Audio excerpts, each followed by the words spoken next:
For thousands of years, every morning and evening, Jewish people have prayed these well-known words as a way of expressing their devotion to God. They're called the Shema. Hear, O Israel, the Lord is our God, the Lord is one. And as for you, you shall love the Lord your God with all of your heart, with all of your soul, and with all of your strength.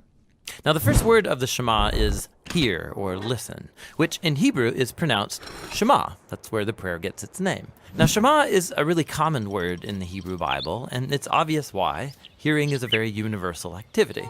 It's usually connected with the ear, as in Proverbs chapter 20, ears that shema and eyes that see, the Lord has made them both. Now that seems basic enough, but if you look at the other ways that Hebrew authors can use the word Shema, they use it to mean more than just let sound waves enter your ear. In Hebrew, Shema can also mean pay attention to or focus on. So when Leah, who wasn't loved by her husband Jacob, she has a son, and she names him Simon, or in Hebrew, Shim'on, because, she says, the Lord has sham'ad, that I am unloved. So Shema means to hear and to pay attention to, and even more. It can also mean responding to what you hear. This is why so many of the cries for help in the book of Psalms begin with a call that God listen. Psalm 27, verse 7. Shema my voice when I call, O Lord. Be merciful, answer me. So asking God to Shema is at the same time asking God to act, to do something. It's similar to when God asks people to listen. Like when the people of Israel come to Mount Sinai, God says, if you Shema me fully and keep my covenant, then out of all the nations you will be my treasured possession.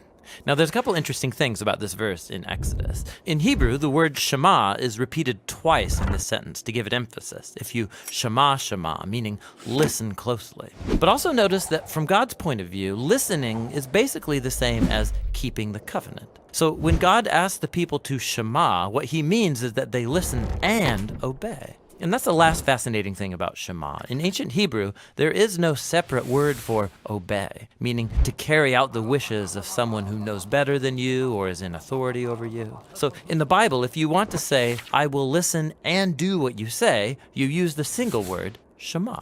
In Hebrew, listening and doing are two sides of the same coin. This is why later in Israel's history, when the people were breaking their covenant promises to God, the Hebrew prophets would say things like, they have ears, but they're not listening. The Israelites, of course, could hear just fine, but they weren't actually listening, or else they would act differently. And so in the end, listening in the Bible is about giving respect to the one speaking to you and doing what they say. Real listening takes effort and action, and that's the Hebrew word Shema.